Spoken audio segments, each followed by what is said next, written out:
Guys, the best Souls-like protagonist ever made isn't from FromSoft. And I know, I can already hear the keyboards warming up. How dare you! FromSoftware invented the genre. And yeah, they did. And I already ranked their characters. That video exists, go over here and watch it. This isn't it though, guys. This is the other guys. The ones without the Miyazaki safety net. Nioh, Liza P, Stellar Blade, Code Vein, Lords of the Fallen, Nightreign, and, well, Nioh 3. And yes, I know Nightreign is FromSoft, but I left them out of the last list, so they fall here. Every Souls-like protagonist who isn't FromSoftware ranked. And not by how cool they are, not by power scaling, but by 4 questions that actually matter. Does the protagonist make choices, or does the game just make it for them? Does their journey connect to what the game is actually about, or are they just a tourist in their own world? And do they change between the start and end of the game, and do they have any real relationships? Not quest lines where somebody talks at them while they just stand there all silently and stoically, but actual connections that shape what they do. 4 questions, 8 protagonists, let's go. And starting up, we have the Lightbearer, and he exists. That's it. That's the sentence. The Lampbearer exists. They're not a character, they're more of a function given form. The game needed someone to hold a damn lamp, so it made a guy. And that's the entire creative process. They don't make choices, the game makes every choice. You follow a quest marker through Mornstead.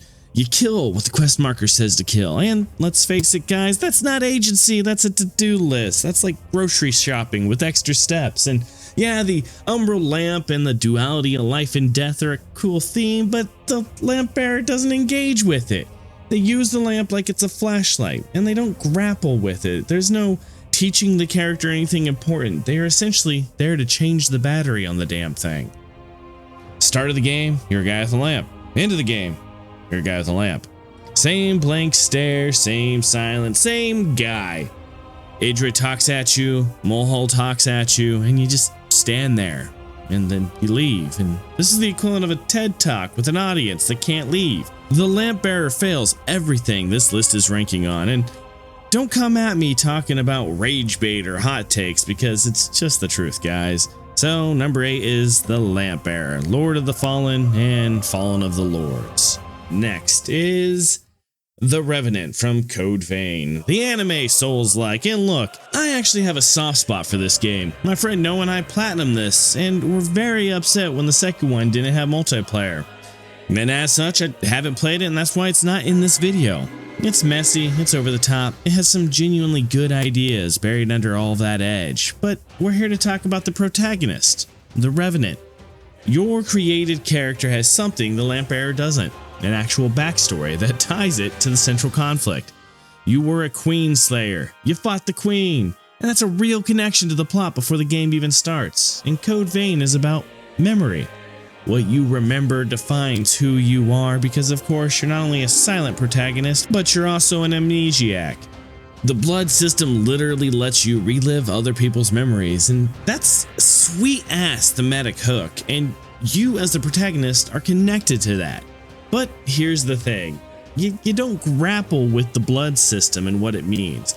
You absorb memories like it's a flash drive. They don't change because of them, they literally come down to what build you want at the end, and that's pretty much it with the blood system. And when it comes to the end, that's where the big choices come in. Save or sacrifice, and that's what matters. But everything before that is on rails. Follow the map, kill the boss, watch the sick ass cutscene. And yeah, like I said earlier, the silent protagonist trap is here too. You start silent, you end silent. Lewis, Mia, the whole supporting cast goes through arcs, but the protagonist is just a witness to those arcs. Not really a participant, more like a camera. Lewis is right there, Mia is right there. The bond system exists, but the protagonist doesn't talk. The relationship exists because the game tells you they do, not because you feel them. But, and this is where I need to give Code Vein some credit, at least the Revenant shows some emotions when stuff happens. Reactions, expressions, visual cues that this person is experiencing something. And that might not sound like much, but it is far more than you could say about almost anyone in the FromSoft list. The Chosen Undead doesn't flinch. The Good Hunter doesn't react. The Revenant at least looks like they're in the damn same room. It's a low bar, but hey, they cleared it. So number 7 is where Code Vein's Revenant goes. Better bones than the bottom, but they still don't talk. Well, guys, and this one's a bit complicated, and I need to be honest, I almost ranked them lower, and that would have been wrong. Because next up are the Nightfarers. And Nightreign isn't really a narrative game, it's a roguelite, but there are characters here. Wilder, Duchess, Raider, Recluse, Iron Eye, that chick who can bend it better than anyone you've ever seen. And unlike everyone else on the list, these people chose to be here. They didn't get dropped into the dream, they entered it. Each of them came in with a mission, something specific they needed to accomplish, and over the course of the game, they actually do it. And that's agency that each of them is given from the beginning. That's a person walking into the fire, or the rain in this case, because they decided the fire was worth it. Nightreign is about cycles, and the nights keep coming. The Night Lords keep respawning, the world keeps ending, the Nightfarers enter the cycle on purpose. They walked in with a reason, and that makes them, well, not tourists. The thing is that there is a true relationship built up in this game. Wilder and Duchess are brother and sister. This is not just some backstory text sitting in a lore entry somewhere or on an item like most FromSoft games. This is the defined connection between two characters who are both present in the world, and it doesn't just stay stagnant there. At the end of the day, Wilder sacrifices himself, takes over the role of Hollister, and why? So that Duchess can stay alive. Think about that for a second. That's not a quest line where somebody talks at you while you just stand there, silent like. That's a relationship, driving a decision with real consequences. Wilder doesn't watch the story happen to Duchess. Wilder chooses for her. And that's more than the Lampbearer has, and more than the Revenant actually gets, and honestly, more than Hide gets, and we'll be getting to them soon. So why are they all stuck at number 6? Well, it's because the format kills the delivery. The roguelite structure means the missions, the sacrifice, the sibling bond, it all arrives in pieces across dozens of hours of runs. You're not experiencing Wilder's sacrifice as a climactic moment in the continuous arc. You're unlocking it, and that's the difference between a story and a collectible. The content is there, the delivery starves it. Number 6 is Nightreign's Nightfarers, and it's better than I thought, but still being held hostage by its format. Now we have a problem, because this is where the silent protagonist stops being a limitation and starts being kind of a betrayal to the whole format. Nioh 3. You're a custom character, already behind William, already sharing Hide's handicap, but the game gives you something Hide didn't get. An identity with real gravitas behind it. You're the future Emperor of Japan. That's a role with obligations, expectations, and destiny. The game hands you a position in the world before the first boss fight, and then it takes it away. Your brother, your actual blood relative, gets jealous, like a bitch, and links with an evil spirit.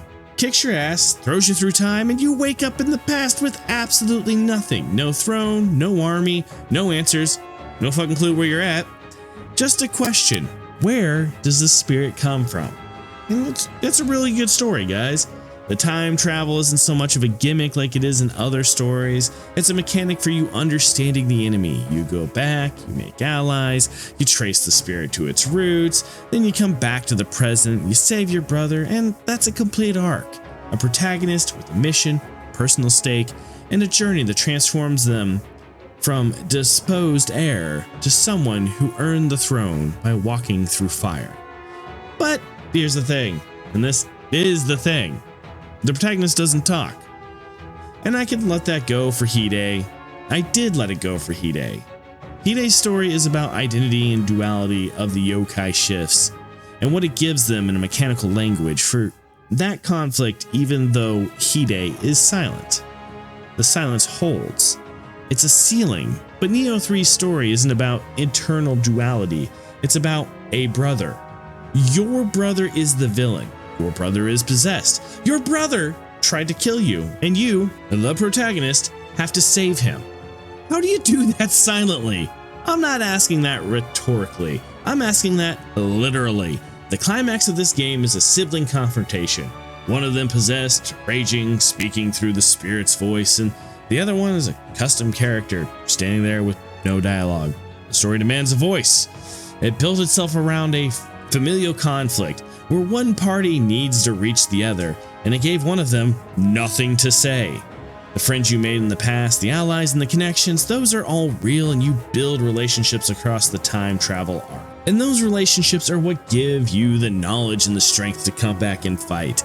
That's the emotional hammer that this game hits us, the players, with. But the protagonist doesn't express any of it. The world reacts to them. They don't react to the world. Same problem as Hide, secondhand character development, but with higher stakes and more personal antagonists. The setup is better than Hide's, the personal stakes are higher than Hide's, and the antagonist is more compelling than most of the named protagonists get to be. But the silence undercuts all of it harder, because you can't tell a sibling rescue story from one side of a mute stare. Number 5, Nioh 3, the protagonist of Nioh 3, the story that needed a voice and didn't give itself one. But now we're finally getting somewhere in Hide, Nioh 2's protagonist, and yes, I know it had a lot of the same issues that I just said in Nioh 3, but listen up.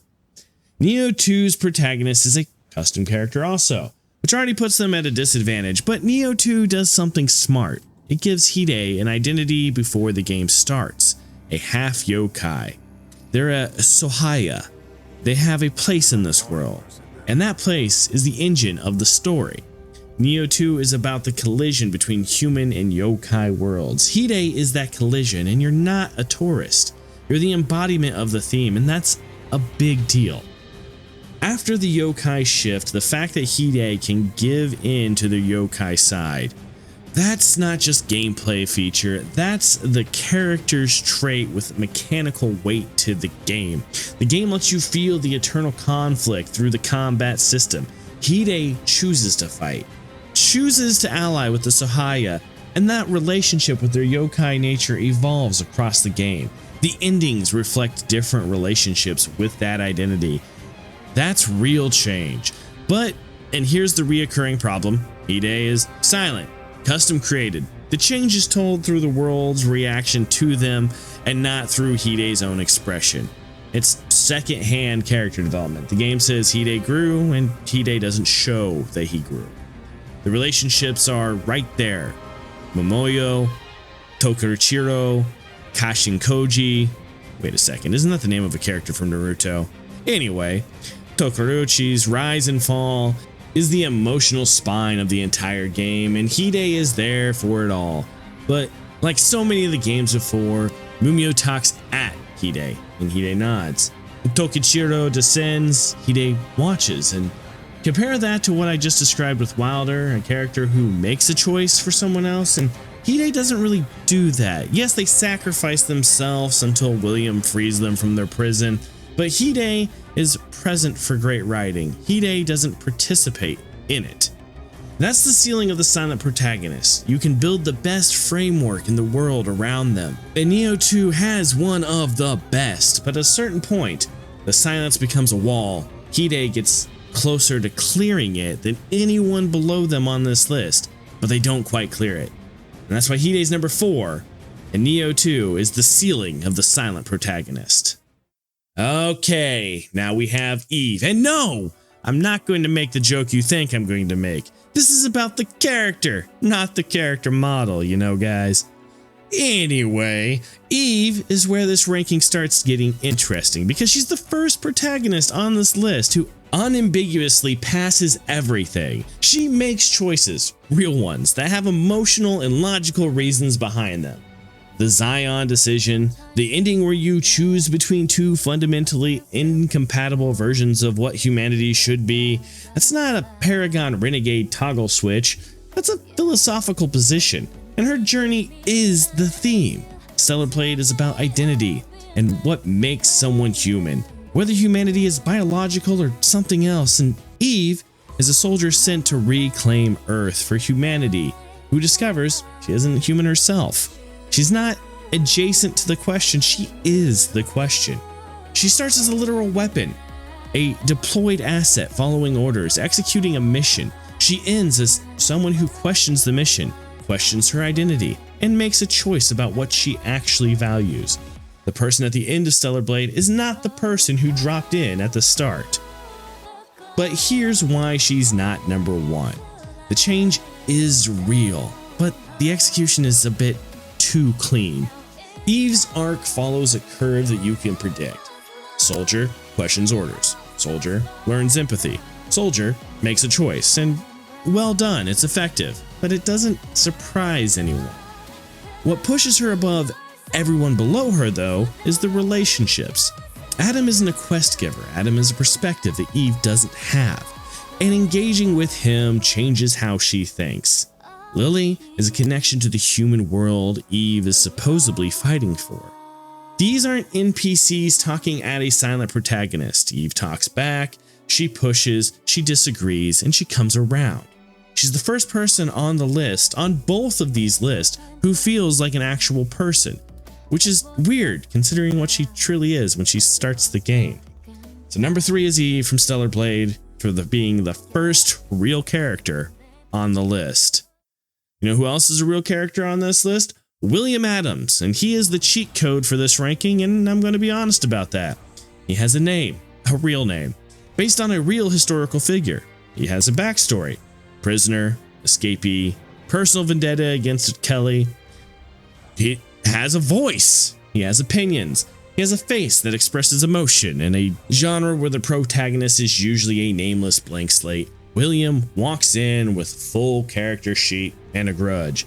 He makes choices constantly. He chooses to pursue Kelly, chooses to help people he meets, chooses to engage with Japan's supernatural conflict when he could have just walked away. These are not binary ending choices. No, this is this and that is that style of storytelling. They're sustained decisions that define who he is throughout the entire game. And Nioh is about cultural collision, an outsider arriving in a world he doesn't understand, confronting its supernatural elements, finding his place, and William is that story. He's not a tourist in his story, even if his story is about being one. He's the lens, and he changes. Starts as a man driven by one thing: revenge, escape prison, find Kelly, kill him. That's the whole engine. But over the course of Nioh, the motivation expands. He becomes a guardian. He starts caring about Japan and its people. The revenge drive slowly morphs into something bigger. And let's face it, the relationships are real. Hanzo, Okatsu, date Musame, Kelly. William and Hanzo have genuine dynamic. They bicker, they trust each other, they disagree. William and Okatsu have a connection that develops over the game, and Kelly isn't a boss the game told him to fight. William is looking for him, and that's his story, and it makes it personal. William is the most fully realized protagonist in the Souls-like genre, full stop.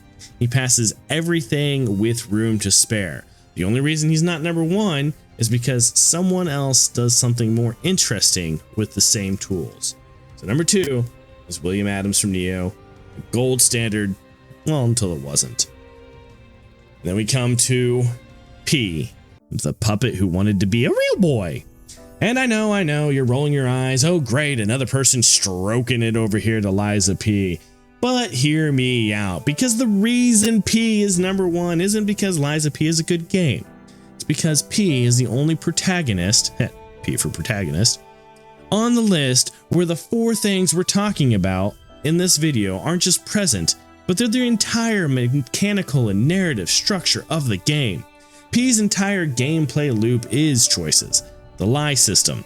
Every time someone asks P a question, you choose tell the truth or lie. And the game tracks that, not just for an ending, but for who P becomes. The lie system isn't a morality meter, it's a humanity meter. Every choice is a tiny step towards or away from being human. And that's not a protagonist making choices in cutscenes, that's a protagonist whose choices are the gameplay. And the journey connects to what the game is about, because Lies of P is a Pinocchio story. It's about what makes someone human. It does what Stellar Blade wanted to, just a little bit better. Is it flesh? Is it the choice? Is it the ability to deceive? P starts as a puppet following a directive: find Geppetto and help him. He ends as something else. The game's theme, the protagonist's arc, are the same thing. Not adjacent, not parallel, the same. P literally transforms, starts as a mechanical puppet, can end as a real boy. That's not a metaphor, that's the plot, and the transformation isn't arbitrary. It's earned through the choices you make. The person, and I'm using that word deliberately, at the end of Lies of P is fundamentally different from the puppet at the start. P doesn't just grow, but he becomes. And the relationships. This is where it gets painful. Sophia, Geppetto, these aren't quest NPCs. Sophia is the conscience P doesn't have. She's the voice that tells him what compassion sounds like, and her fate is directly tied to your ending. Your relationship with her literally determines whether P learns empathy. And Geppetto, the man who built P, who calls him son, who needs P for something that isn't entirely selfless. The relationship between P and Geppetto is the emotional core of the entire game, and it's not told through quest text, it's told through the choices P makes in the response to Geppetto's requests. Do you trust him? Do you do what he asks, or do you choose different? P is number one because he's the only protagonist on this list where everything we've measured is load bearing. Remove the choices, there's no game. Remove the thematic connection, there's no story. Remove the transformation, and there's no ending. Remove the relationship, and P is just a puppet killing things. So much more, like the Lampbearer. P isn't the best Souls-like protagonist because Lies of P is a good game. P is the best because the game was designed around proving he's a protagonist at all. Number one goes to P from Lies of P, the puppet who earned it. 8 Souls-like protagonists, 1 clear winner. And before you guys go nuclear in the comments, yes, I know, I didn't include your favorite. And yes, I know, your guy should be higher. That's what the comments section are for. If I missed one of yours and this video does well enough, well, I can make another list and put them on it. And if you disagree, don't worry, my list proves I probably disagree with you. That's the whole point of the video, but also the comments section. If you want to have an argument in real time, the Discord is linked below, and it's where actual discussions happen, the ones that don't have character limits. Fair warning, people in there have opinions that might make my video look mild. Subscribe if you want more like this. Like the video if your favorite protagonist got robbed, which they didn't because the ranking is correct, but I appreciate your passion, guys. And if you're looking for more ranking videos, deep dives, extremely specific opinions delivered with you with full confidence, that's what the channel's for. You found it, stick around. And like always, guys, be good to each other. We'll see you in the next video. Peace.